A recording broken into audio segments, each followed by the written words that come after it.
రేవంత్ రెడ్డి అప్రూవర్గా మారితే. లైవ్ షోకి తిరిగి స్వాగతం. ఏపీ తెలంగాణ రాష్ట్రాల వివాదాలపై గవర్నర్ స్వేచ్ఛగా వ్యవహరించడం సాధ్యమేనని భావిస్తున్నారా అంటే 53% మంది అవునని, 47% మంది కాదంటున్నారు. ఇక మాధవి గారు చెప్పండి, తెలంగాణలో హైదరాబాద్లో అంటే తెలంగాణ ఎక్సైజ్ విధానం పూర్తిగా రాకపోయినప్పటికీ కూడా హైదరాబాద్లో 3 గంటలు తప్ప మిగతా టైం అంతా అలౌ చేయాలని షాపుల్ని, అట్లాగే ఏపీలో 11 గంటల వరకు అలౌ చేయాలని, షాపింగ్ మాల్స్లో పెట్టాలని, రోడ్డు నేషనల్ హైవేస్ మీద కూడా అనుమతించాలని, ఇట్లాంటి రకరకాల వస్తే కొన్ని మహిళా సంఘాలు తీవ్రంగా విమర్శిస్తున్నాయి. అసలు మీ వాదన ఏమిటి? ఎక్కడ తప్పు జరుగుతోంది, ఎక్కడ ఒప్పు జరుగుతోంది? ఇప్పుడు అసలు బెల్ట్ షాపులు లేకుండా చేస్తామని చెప్పి ఇరు రాష్ట్రాల్లో ప్రభుత్వాలు ముందు అధికారంలోకి వచ్చినాయి. కానీ అది చూస్తే ఎక్కడ వాళ్ళు దాన్ని సంతృప్తికరంగా ఎక్కడానూ చేయలేదు. అది ఇంతవరకు అది అరికట్టలేకపోయారు యాక్చువల్గా. ఇప్పుడు ఎలా ఉందంటే అండి పాలసీ, ఊరికొక బారు మనిషికి ఒక బీర్ లాగా తయారు చేశారు. మీరు అది వాస్తవం అండి. ఇప్పుడు మహానగరం అంటే ఇప్పుడు హైదరాబాద్ మహానగరం అంటే బార్లు మీకు 18 గంటలు బార్ తెరిచి ఉంచితేనే మహానగరమా? అంటే ఏంటి, మనం జనాల్ని ప్రోత్సహిస్తున్నాం ఇండైరెక్ట్గా, మీరు వెళ్ళండి తాగండి అని ప్రోత్సహిస్తున్నాం. మీరు ఒక రకంగా చూస్తే ఇవాళ వితంతు పెన్షన్ అంటున్నారు. సకల జనుల సర్వే చేసినప్పుడు వీళ్ళు తీసుకున్న డీటెయిల్స్ డేటా బట్టి 60% అండి, 60% లేడీస్ ఎవరైతే విడోస్ ఉన్నారో వాళ్ళ ఏజ్ గ్రూప్ వచ్చి 30 to 35 మధ్యలో ఉంది వాళ్ళ ఏజ్ గ్రూప్. ఆ 30 to 35 మధ్యలో ఉన్న ఏజ్ గ్రూప్ లేడీస్ వాళ్ళ హస్బెండ్స్ ఎలా చనిపోయారంటే ఈ మద్యపానంతోనే చనిపోయారండి, తాగుడు మూలన. అంటే అది యాక్సిడెంట్స్ అవ్వచ్చు, లేకపోతే తాగి వాళ్ళ హెల్త్ పాడై ఇదైనా అవ్వచ్చు. ఇంకా మనం దాన్ని ప్రోత్సహిస్తున్నాం, ఈ గవర్నమెంట్స్ ఇంకా దాన్ని ప్రోత్సహిస్తుంది. అంటే ఏంటి, మనం కోరుకునేది పేదవాడికి పొట్ట నిండా కూడు పెట్టాలి, కానీ వాడిని తాగమని చెప్పి తాగించమని చెప్పి మత్తులో నిత్యం దాంట్లోనే ఉండమని చెప్పి ప్రోత్సహిస్తున్నాం. మనకి ఆదాయం అవసరం. ఆ ఆదాయానికి మనం ఏం చేస్తున్నాం, ఇలాంటి దారులు ఎత్తుక్కోవాలా మనం? అసలు ఎందుకు ఇలాంటి పరిస్థితి క్రియేట్ చేస్తున్నారు ఈ ప్రభుత్వాలు? ఎందుకు ఆలోచించట్లేదు? ఇవాళ ఉమ్మడి రాష్ట్రంలో ఉన్నప్పుడు మనకి 18,000 కోట్లు ఆదాయం ఉండేది, కరెక్టే. ఆ 18,000 కోట్లలో మనం హార్డ్లీ 10 కోట్లు మాత్రమే, 18,000 కోట్ల ఆదాయం వస్తే 10 కోట్లు మాత్రమే ఈ నియంత్రణ ప్రచారానికి మాత్రమే ఉపయోగించేవారు. అది ఇప్పుడు అది కూడా లేదు. ప్లస్ మనం నియంత్రణ ప్రచారానికి మాత్రమే 10 కోట్లే కేటాయించారు. ఒట్టి 10 కోట్లు, అది ఒట్టి ప్రచారానికి మాత్రమే, అంతేగాని అక్కడ ఏ డి అడిక్షన్ సెంటర్స్ లేవు, ఏది లేదు. ఇప్పుడు అట్లీస్ట్ జిల్లాకు ఒక డి అడిక్షన్ సెంటర్ పెడితే వీళ్ళు నిజంగానే ప్రజలకు ఏదో చేయాలి, మేలు చేస్తున్నారు అన్న అట్లీస్ట్ డిఎక్షన్ సెంటర్ ఒకటి పెడితే సరిపోద్దమ్మా, బాగానే ఉంటుందా అంటే కాదండి. అట్లీస్ట్ ఇప్పుడు జిల్లాకు ఒకటి అట్లీస్ట్ ఒక 20 బెడెడ్ జిల్లాకోటి పెడుతున్నారు. అదే కదండి, ఇప్పుడు జిల్లాకు ఒకటి అన్న పెడితే అట్లీస్ట్ ఒక 20 బెడెడ్ అన్న పెడితే కొంచెం మార్పు. అంటే ఎవరు ఇప్పుడు కాలం పాటు పెడితే మహిళలు కూడా వచ్చి పాడుతున్నారు, అదో పెద్ద సమస్య అయిపోయింది, ఏం చేయాలో తెలియట్లేదు. అంటే మహిళల పేర్లు పెట్టుకుని మగవారు అదే చేస్తారండి. కొన్ని చోట్ల డైరెక్ట్ గా, కొన్ని చోట్ల విజయవాడ కానీ కొన్ని చోట్ల డైరెక్ట్ గా మహిళలే వచ్చి పాటలు పాడారు. వాళ్ళు తాగే వాళ్ళ భర్తలు తాగరు. రైట్, మీరు చెప్పండి అసలు ఈ మద్యం పాలసీ మీద ఎట్లా ఏపీ ప్రభుత్వం కానీ తెలంగాణ ఇంకా డైరెక్ట్ గా ఇంకా తెలంగాణలో రాకపోయినప్పుడు కూడా ప్రపోజల్స్ వచ్చినాయి. ఏపీలో అయితే షాపింగ్ మాల్స్ లో కూడా పెడతారంట. తర్వాత ఇంకోటి ఏదో వచ్చిందంట, ఎన్ని రకాల సైజుల్లో అయినా సరే మనకు ఆ వివరాలు సరిగ్గా తెలియదు, కానీ ఎన్ని రకాలైన అమ్ముకోవచ్చు అనేదో ఇచ్చారు. ఇట్లా పర్మిట్ కూడా పెడతారంటండి, బాటిల్స్ లేదు. ఆంధ్రప్రదేశ్ మద్యం విధానంలో మన అలిపిరి దాకా, అంటే దేవస్థానం తిరుమలకు పోతూ అలిపిరి దాకా మందు షాపులు ఇవ్వాలి. శ్రీనివాసం వైకుంఠవాసం దగ్గర కూడా మందు షాపులు ఇవ్వాలి. విష్ణునివాసం దగ్గర ఈయన అంటే ఇక డైరెక్ట్ మందు తాగి నువ్వు వైకుంఠానికి వెళ్ళిపోమనా చెప్పడం. ఇప్పుడు నేను లెక్కలేసి శాసన మండలిలో చెప్పాను, ఉమ్మడి రాష్ట్రంలో నాకు గుర్తున్నంత వరకు 12,000 కోట్లు అనుకుంటాను, మా దగ్గర 18,000 అన్నారు. 12,000 కోట్లు రాష్ట్ర ప్రభుత్వానికి ఆదాయం రావాలంటే కనీసం ఒక 70,000 కోట్ల రూపాయలు ప్రజలు తాగాలి మందు. కాకపోతే 12,000 ఒక్కొక్క రాష్ట్రంలో 12,000 కోట్లు వస్తుంది, అది విశేషం. అయితే అంటే నేను ఉమ్మడి ఆంధ్రప్రదేశ్ లెక్కలు చేసి చెప్పాను. ఆ రోజు రాష్ట్ర ప్రభుత్వ బడ్జెట్ 1,00,000 కోట్లు, రియాలిటీలో ఖర్చు పెట్టేది 80,000 కోట్లు. అంటే రాష్ట్ర ప్రభుత్వం 80,000 కోట్లు ఖర్చు పెడుతుంటే రాష్ట్రంలో ఉన్న తాగుబోతులు 70,000 కోట్లు ఖర్చు పెడుతున్నారు. అంటే ఈ మీ బడ్జెట్ తాగుబోతుల బడ్జెట్ ఈక్వల్గా ఉన్నదని చెప్పాను రాష్ట్రం ఓకే లెక్కలే చెప్పాను. ఓ పక్కేమో తెల్లార్లు ఏమంటారు బార్లు తెరిచి ఉంచుతారు, ఇంకో పక్క పోలీసు వాళ్ళు డ్రంక్ అండ్ డ్రైవ్ అని పట్టుకుంటుంటారు సార్. అది మంచిదే. అది కూడా మంచిదే, కానీ అసలు ఈ రకంగా పొడిగించడం సార్ జాతీయ రహదారుల మీద మీరు మందు షాప్ యాక్సిడెంట్లు ఎంత పెరుగుతాయి? కాదండి, వీళ్ళు టార్గెట్లు పెట్టేది వీళ్ళే, రూల్స్ పెట్టేది వీళ్ళే, కేసులు బుక్ చేసేది వీళ్ళే, అన్ని రకాలుగాను అన్ని రకాలుగా. ఇప్పుడు కాదండి, వీళ్ళు లైసెన్స్ ఇచ్చేది ఏంటి? అక్కడ జనాభా 5,000 జనాభా ఉందనుకోండి, వాళ్ళకి ఆ షాప్ కి ఒక లైసెన్స్ కి 30 లక్షలు కట్టాలి అంటే వీళ్ళు జనాభా లెక్కన అక్కడ ఒక షాప్ ఇస్తున్నారు. ఒక్కొక్క మనిషి మీద ఇంత ఆదాయం రావాలి అనేది వీళ్ళు ఆల్రెడీ అక్కడ రాసి పెట్టేసుకున్నారు, మనిషి మీద ఇంత ఆదాయం రావాలి అనేది. అంటే వీళ్ళకి మద్యం షాప్ మీద ఇంత జనాభాకి ఇన్ని షాపులు ఉండాలి అనేది లెక్క ఉంది, కానీ ఇంత జనాభాకి ఇన్ని స్కూల్స్ ఉండాలనో, నియంత్రిస్తామని చెప్తారు. అవునండి, కాదు ఇంత జనాభాకి ఇన్ని స్కూల్స్ ఉండాలనో, లేకపోతే ఇంత జనాభాకి ఇన్ని హాస్పిటల్స్ ఉండాలో, ఇలాంటి బేసిక్ నెసెసిటీస్ మాత్రం వీళ్ళు ఎవరు పట్టించుకోవట్లేదండి. రైట్, ఒక్క నిమిషం. వాసు గారు చాట్రా నుంచి లైన్ లో ఉన్నారు. వాసు గారు చెప్పండి, మద్యం విధానం ఏపీలో ఎట్లా ఉందనుకుంటున్నారు? సార్ అక్కడ ఉన్న పెద్దలందరికీ నమస్తే సార్. నమస్కారం, మాట్లాడు సార్. ఇప్పుడు ప్రస్తుతం మద్యం నడుస్తున్న విధానంలో తక్కువ కూలి పని చేసే వాళ్ళు మొత్తం కూడా సారాకు అలవాటు పడిపోయి చాలా మంది ఆ మేడం గారు చెప్పినట్టు చనిపోతున్నారండి. అయితే అది మొత్తం కూడా తక్కువ క్వాంటిటీలో ఎక్కువ తాగుతున్నారండి. వాళ్ళు 10 రూపాయలకి 15 రూపాయలకి ప్యాకెట్ వచ్చేస్తున్నాయి, అవి తాగేస్తున్నారండి. ఓకే, మరి కంట్రోల్ చేయాలిగా వాటిని. రామారావు గారు రద్దు చేసిన కాంచి కూడా సారా నడుస్తూనే ఉందండి. ఓకే, అయితే దాని ఎన్ని కేసులు, ఒక్కో మనిషి మీద 100 కేసులన్నా అలా ఆగట్లేదండి. బెయిల్ తీసుకొని వచ్చి మళ్ళీ కాజేస్తున్నారండి. అది మంచి ఆదాయ వనరుగా మారింది అనమాట. అది కొంతమంది వ్యక్తులు బాగుపడుతున్నారు, కానీ చాలా మంది చచ్చిపోతున్నారండి. Right, okay. భరత్ గారు చింతలపూడి నుంచి మరొకరు లైన్ లో ఉన్నారు. భరత్ గారు నమస్కారం, చెప్పండి. సార్ నమస్తే సార్, కేసీఆర్ గారు. నమస్కారం, మాట్లాడండి సార్. అక్కడ ఉన్న పెద్దలకు కూడా నమస్కారం సార్. గుడ్, మాట్లాడండి ప్లీజ్. సార్, మా చంద్రబాబు నాయుడు గారు ఎలక్షన్ హామీ ఏమి ఇచ్చారు సార్? నేను మద్యాన్ని పూర్తిగా రద్దు చేస్తాను. ఇప్పుడు చేసేది ఏంటి సార్ అసలు ఆయన? ఇంత దారుణ పరిస్థితులు ఊళ్ళో తీసుకొస్తున్నారు. ప్రతి వాడికి నాకు మేడం గారు చెప్పినట్టు ప్రతి ఊరికో బారు, ప్రతి ఒక్కడికో బీర్ అన్నట్టు చేస్తున్నారు సార్. మీకు నచ్చింది? చాలా దారుణం సార్. అంటే ఛానల్ కూడా ఏపీలో కొన్ని చోట్ల రావట్లేదు సార్. మేము అంటే ఫ్యాన్స్ సార్, మేము ఏం చేయాలి సార్? ఛానల్ రాకపోతే ఇదేం దారుణం సార్? టీవీ ఛానల్ మీద ఎట్లాగా చేయడం సార్ అసలు? పత్రికా స్వేచ్ఛ కోరుకుంటున్నా, ఇస్తామని చెప్పిన నేతలు కదా సరే, కానీ ఏం చేస్తాం. Right, okay. కేసీఆర్ని విమర్శించిన నేతలు కదా వాళ్ళంతా. గండ్ర గారు, అసలు ఈ మద్యం పాలసీ ఒకటేమో ఎక్కువ అలౌ చేయడం, ఎక్కువ టైం. అసలు బేసిక్గా ఇంతకుముందు మాధవి గారు చెప్పిన ఎక్కువ మంది చనిపోవడానికి ప్రధాన కారణం ఏంటంటే ఈ గుడంబ మీద నియంత్రణ లేకపోవడం, చట్టాల మీద.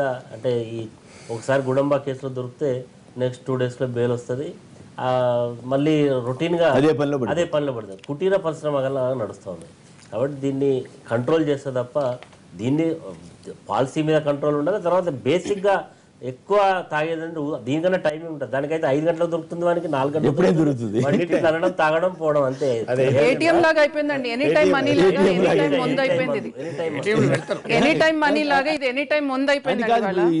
ఇక్కడ తెలంగాణలో అతి చౌక మద్యం ఏదో పెడతామని ఏదో వచ్చింది, అది సారా పెట్టాలండి. మళ్ళీ అతి చౌక మద్యం అంటే దాని పేరంటే నథింగ్ లైక్ సారా గతంలో ఏదైతే ఉందో అదే దాన్ని ఇంట్రడ్యూస్ చేయాలని. అంటే ఇది కంట్రోల్ చేయాలంటే అట్లా కూడా కంట్రోల్ కాదు. నిజంగా కంట్రోల్ కావాలంటే చట్టంలో, అంటే ఎక్కడ పోలీస్ యంత్రాంగం, ఎక్సైజ్ డిపార్ట్మెంటు అందరితో కలిస్తే తప్ప ఇది అయ్యే పరిస్థితి కాదు. ఎందుకంటే ఎక్సైజ్ వాళ్ళు వాళ్ళకు ఉండేటువంటి సిబ్బందితో వాళ్ళు సరిగ్గా చూడరు, పోలీసు వాళ్ళు వాళ్ళకు ఉండే వ్యవహారాల్లో వాళ్ళు చూడరు. ఇది కంటిన్యూగా జరుగుతుంది. లేదండి, ఎక్సైజ్ వాళ్ళు కూడా వాళ్ళు ఒక టార్గెట్ ఉంటుందండి. షాప్ వాళ్ళు ఇంత స్టాక్ లిఫ్ట్ చేయకపోతే వాళ్ళు ఊరుకోరండి. షాప్ అప్పు చేసో సొప్పు చేసో షాప్ వాళ్ళు ఆ క్వాంటిటీ లిఫ్ట్ చేయాల్సిందే. ఇక ఫుల్ బార్లన్నీ 3 గంటల తప్ప ఎప్పుడు తెచ్చుకుంటా. మద్యం దాగి జనరల్గా ఈ సారాకు ఈ కొంత ప్రాంతాలలో అలవాటు పడి కుటుంబాలు నాశనమైనటువంటి పరిస్థితి కనబడతాం. మద్యానికి బానిసై, గుడంబకు బానిసై అనేక కుటుంబాలు పిల్లల్ని బహుశా మనకు వరంగల్ జిల్లా, ఖమ్మం జిల్లాలో బాగా కనబడతాయి. వాటిని అన్నింటినీ కంట్రోల్ చేయడానికి ఒక విధానాన్ని తీసుకురావాలని ఈ రాష్ట్ర ప్రభుత్వం అధ్యయనం చేస్తుంది. ఇప్పటికే 2-3 రాష్ట్రాలలో అధ్యయనం చేసి ఏ విధంగా తీసుకుంటే బాగుంటుంది అనేటువంటి ఒక అంటే పూర్తి స్థాయిలో సమాచారం తీసుకుని దాన్ని అమల్లోకి తేవాలని ఒక చట్టం తీసుకురావాలన్నటువంటి ప్రయత్నం ఈ ప్రభుత్వం చేస్తూ ఉన్నది. నిజంగా కూడా ఇవన్నిటిని కంట్రోల్ చేయాలంటే ఒక చట్టం రావాల్సినటువంటి అవసరం ఉంది. ఈ కుటుంబాలను మధ్యతరగతి కుటుంబాలను బాగుపరచాలంటే ఎక్కడ ఇప్పుడు మన వెంకటరమణ గారు అన్నట్టు ఈ గుడంబ సారా అనేది పొద్దున్న లేస్తే కాదు ఎప్పుడైనా దొరుకుతుంది. అది అవన్నిటినీ కంట్రోల్ ఆ కుటుంబాల వల్ల మధ్యతరగతి కుటుంబాలు చాలా ప్రమాదానికి గురయ్యేటువంటి అవకాశం. అంటే ఫ్యామిలీస్ని పిల్లల్ని వదిలేసి కూడా వాడు పొద్దున్న లేస్తే తాగే అవన్నిటిని కంట్రోల్ చేయడానికి ఈ రాష్ట్ర ప్రభుత్వం ఒక అధ్యయనం చేస్తూ ఉన్నది. దాని ప్రకారం 2-3 రాష్ట్రాల వ్యాపారం పెరుగుతోందా, ఆదాయం పెరుగుతోందా, తగ్గుతోందా, ఇట్లాంటివన్నీ ఇవన్నీ తీసుకురావడానికి ఒక అధ్యయనం చేసి దాని ప్రకారం ఆ కమిటీ నిర్ణయించి ఒక క్రమబద్ధీకరణ కాదండి. వీళ్ళు గుడుంబాన్ని అన్ని అరికట్టానికి అని చెప్పి అంటే గుడుంబా ఎక్కడ తాగుతున్నారో వాళ్ళందరికీ మంచి లిక్కర్ మేము సరఫరా చేస్తామని ఈ ప్రభుత్వం చెప్తుంది. అంటే గుడుంబా తాగితే చనిపోతారు, అంటే వేరే మద్యం తాగితే చనిపోరా? గుడుంబా తాగితే చనిపోయే స్పాన్ తక్కువ ఉండొచ్చు, ఇంకొంచెం స్పాన్ పెంచుతున్నారేమో మీరు. మద్యము ఇది దీంతో ఇప్పుడు టిఆర్ఎస్ పార్టీ చెప్తే బంద్ కాదు, లేకుంటే స్టార్ట్ కాదు. మద్యం తాగటోడు గత కొద్ది రోజులు కూడా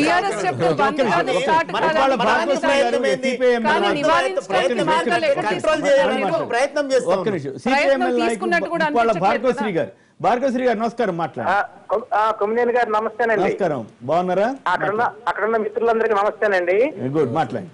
ఎట్లా నూతన మద్య విధానం అనేది పేద ప్రజల యొక్క జీవితాలతో చెలగాటం ఆడటం అండి.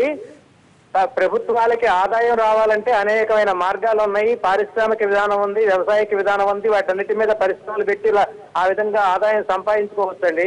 కానీ మొట్టమొదటి నుంచి చూస్తున్నాం మన పాలక పార్టీలు ఏవైతే ఉన్నాయో మొట్టమొదటి నుంచి కూడాను పేద ప్రజల యొక్క బలహీనతల మీద సొమ్ము చేసుకునే విధంగా ఈ పాలకవర్గ పార్టీలను అనుసరిస్తా ఉన్నాయి. కేవలం ఎన్టీ రామారావు గారు మాత్రమే 97 ప్రాంతంలో ఆయన 90లో జరిగిన నెల్లూరులో జరిగిన సారా వ్యతిరేక పోరాటం నేపథ్యంలో ఆ స్ఫూర్తితో ఎన్టీ రామారావు గారు ఒక్కళ్ళే మద్య నిషేధాన్ని తీసుకురాగలిగారు. ఆయన కూడా అతి కష్టం మీద నడిపించగలిగారు. తర్వాత మళ్ళీ చంద్రబాబు నాయుడు గారు వచ్చిన తర్వాత మళ్ళీ దాన్ని తిరగతోటి మళ్ళీ మద్యపానాన్ని కొనసాగించే విధానాన్ని చేపట్టారు. అప్పటి వరకు ఇప్పుడు కొనసాగుతానే ఉన్న తప్పితే ఎవరు. కాబట్టి పాలకవర్గ పార్టీలు ఏవి కూడా దీనికి అతీతం కాదండి. పేద ప్రజల యొక్క జీవితాలతో వాళ్ళ యొక్క మొత్తం ఆరోగ్య చెలగాటం ఆడుతూ వాళ్ళ యొక్క ప్రభుత్వాన్ని కొనసాగించడానికి ఏమాత్రం కూడా సిగ్గుపడటం లేదండి. అట్లానే పాలకవర్గ పార్టీలన్నీ కూడా మద్యం మాఫియా ఒకటి నడుస్తుందండి. ఈ మద్యం మాఫియా వాళ్ళకి ఇవాళంతా కూడా పాలకవర్గ పార్టీ మంత్రివర్గాల్లో కూడా మద్యం మాఫియా యొక్క పెత్తనం ఆధిపత్యం ఈనాటికి కొనసాగుతూ ఉందండి. దాని ఫలితంగానే తమిళనాడు విధానాన్ని తీసుకొస్తానని కర్ణాటక విధానాన్ని తీసుకొస్తానని చెప్పే క్రమంలో అది కాదు ఇది కాదు పద్ధతిలో చిన్న స్వల్పమైన మార్పులతో గత విధానాన్ని కొనసాగించడానికి ఎవరైతే మంత్రివర్గంలో ఎవరైతే ఈ సారా సంబంధించిన మొత్తం ఎమ్మెల్యేలు మొదలుకొని మంత్రులు ఉన్నారో ఏపీలో కానీ తెలంగాణలో కానీ ఎంతమంది వ్యాపారులు ఉన్నారు? సారా వ్యాపారులు రాజకీయాల్లో మంత్రులుగా గానీ ఎమ్మెల్యేలుగా గానీ బాగున్నారా? 180 మంది ఉన్నారు సార్. మరీ ఎక్కువ చదువుతున్నారేమో మీరు. అంత గౌరవంగా ఉందా? సర్పంచ్ మొదలుకొని ఇక పై వరకు కూడా అందరూ వాటాదారులే కదండి. ఏ ఒక్క పార్టీ దీని మినహాయింపు కాదండి. ఇప్పుడు వెంకటరమణారెడ్డి గారు చీఫ్ విప్ గా ఉన్న కాలంలో ఏసీబీ రిపోర్ట్ అన్నారు, అదన్నారు, ఇదన్నారు. ఏమైపోయిందో తెలియదు. ఏమైందండి అది? ఆ కేసు ఏమైందండి? ఏసీబీ దర్యాప్తు వ్యవహారం ఏమైపోయింది? అది కేసు నడుస్తుంది, అది ఏమైందో తెలియదు. అఖిలపక్షం ఉన్నారు సార్. అఖిలపక్షం అఖిలపక్షం లేకుండా చేస్తున్నారు కదండి. ఇంకేం ఇప్పుడు మనం అందరికీ తెలుసు మద్యాన్ని ఒక ఆదాయ మార్గంగానే చూస్తున్నారు. వాళ్ళే టార్గెట్లు పెట్టి ఇంకా ఇంకా అమ్మండి అని దానివల్ల బెల్ట్ షాపులు ఇట్లా విచ్చలవిడి అయిపోయింది. కానీ వాస్తవంగా నేను మిత్రపక్షంగా అన్నాడు ఒక సలహా ఎవరు ఏం లేదేంటి ఒకటి టోటల్గా నిషేధం పెడితే కూడా వచ్చే నష్టాలు కూడా కొన్ని ఉన్నాయి. అందుకని కొన్ని లిమిటెడ్ అవర్స్ మీరు గుజరాత్ ఆశ్చర్యంగా ఉంది. గుజరాత్ లో సంపూర్ణ నిషేధం రోసయ్య గారి కమిటీ అప్పుడు వెళ్ళి వచ్చిందండి. గుజరాత్ రాష్ట్ర ప్రభుత్వం చేసిన మంచి పనిని కూడా రఘునాథ్ బీజేపీ ఆంధ్రప్రదేశ్ నాయకులు ఓన్ చేసుకున్నారు. సిద్ధంగా లేరు. నేను అదే చెప్పబోతున్నా. యాక్చువల్ గా అదేంటి ఒకటి first limited hours dry days ఇలాగా కొంత పెట్టడం ద్వారా మరీ తాగేవాడికి ఏదో దొరికినా ఇంకా నెక్స్ట్ స్టేజ్ పర్మిట్స్ అంటే డైలీ తగ్గించుకుంటూ రావాలంటే కానీ ఇప్పుడు ఆదాయం లే, లే, ఉంది నా- కదా. నాకు రంగనాథ్ ఇప్పుడు గారు- షాపింగ్ మాల్స్ లో పెడుతున్నారండి మీరు మిత్రపక్ష దానికి నేను- షాపింగ్ మాల్స్ లో పెడుతున్నారు నేషనల్ అరే హైవేస్ పక్కన వైకుంఠవాసం దగ్గర పెడుతున్నారు, అలిపిరి దగ్గర పెడుతున్నారు సార్. వాటిని మీరు దాన్నైనా సమర్థిస్తారా? వ్యతిరేకించాలి కదా. చేస్తారా? ఇప్పుడు ఏమంటే ఒక విషయం కాబట్టి ఒకటి ఇక్కడ 2 విషయాలు. ఒకటి గుజరాత్ మోడల్ అక్కడ ఏమైనా ప్రాబ్లమ్స్ వచ్చాయో చెప్పండి సార్. గుజరాత్ లో సంపూర్ణ నిషేధం పెట్టారు. యాక్చువల్ గా వాళ్ళు- అక్కడ ఏం ప్రాబ్లం మీరు అన్నారు కదా. ఏ నిషేధం ఉందంటున్నారండి అహ్మదాబాద్ లో ఎక్కడ అట్లా దొరుకుతాయి అట్లా అట్లా? అట్లా కాదు, ఇది కొమ్మినేని గారు రోసీ గారి కమిటీ ఆ రోజుల్లో వెళ్ళొచ్చింది మన కోట్ల విజయభాస్కర్ గారు గవర్నమెంట్ లో ఉన్నప్పుడు రోసీ గారి కమిటీని పంపించారు. కమిటీని పంపిస్తే వాళ్ళు అహ్మదాబాద్ లో ఎక్కడ పడితే అక్కడ దొరుకుతుంది వేస్ట్ అని అక్కడ ఉన్న మంత్రులు చెప్పారండి. కాకపోతే గాంధీ గారి పుట్టిన దేశం ప్రాంతం కాబట్టి అక్కడ ఇక అది కంటిన్యూ చేస్తున్నామని చెప్పారట ఆ రోజుల్లో. నేను చెప్పేది 20 వాళ్ళే క్లెయిమ్ చేస్తారు. 20 ఏళ్ల క్రితం. అది కాదు కొమ్మినేని గారు. ఒకటి ఏంటంటే ఇప్పుడు ఇది దీని నుంచి ఆదాయం చూస్తున్నారు కదా, అవును. ఈ ఆదాయం కనుక వాళ్ళు ఎవరు ఈ తాగేవాళ్ళు Right. వాళ్ళకి దగ్గర ఉంటే వాళ్ళు ఇంకో దానికి ఖర్చు పెడతారు. అది మీరు జనరల్ చెబుతున్నారు, గవర్నమెంట్ చెప్పాల్సిన మాట జనాన్ని చెబుతున్నారు మీరు. అది అప్పుడు కూడా మీరు గవర్నమెంట్ ని కంట్రోల్ చేయమని చెప్పకుండా జనాన్ని కంట్రోల్ చేయమని చెబుతున్నారు. అప్పుడు కూడా సేల్స్ ట్యాక్స్ వచ్చి ప్రభుత్వానికి ఆదాయం వస్తుంది. లేదు. కాకపోతే రంగనాథ బాబు గారు నా వాస్తవం- కోరిక ఏంటంటే వాస్తవం. బీజేపీని మించిన దైవభక్తుల పార్టీ లేదు. లేదా కనీసం అలిపిరి దాకా మందు దుకాణాలు పెడతానన్నా మీరు వ్యతిరేకించకపోతే వైకుంఠం ఎక్కడ ఒకటి వ్యతిరేకిస్తారు సార్? ఈ- రైట్ ఓకే ఈ మాల్స్ లో పెట్టే దానిలో మాల్స్ పక్క పెట్టండి సార్, దేవుడి దాకా పెడుతున్నారు ఒక మీరు. నిమిషం. మాల్సే కాదండి అసలు ఈ ఇప్పుడు ఇష్టం ఈ వచ్చిన టైమింగ్ అనేది మాత్రం అసలు 18 అవర్స్ మీకు ముందు దొరుకుతుంది అంటే ఎలా అండి చెప్పండి. ఒక పక్కన షీ టీమ్స్ అంటారు ఆడవారికి రక్షణ కల్పిస్తుంది ఈ షీ టీమ్స్ అని, ఇంకో పక్కనేమో విచ్చలవిడిగా తాగండి రోడ్ల మీద పడండి Right, మీకు okay. ఇష్టం వచ్చినాయి చెయ్యండి అన్నట్టుగా రైట్ వదులుతున్నారు. ఏదేమైనా నేను ఇక్కడ ఒక పాయింట్ వావిలాల గారు ఆస్పదంగానే నేను ఒక్క ఉంటుంది. కమ్యూనిటీ గారు Time. వావిలాల గారు ఒక మాట చెప్పారు. మందు విచ్చలవిడిగా విశృంఖలంగా దొరకకుండా ప్రభుత్వం చర్యలు తీసుకోవాలి.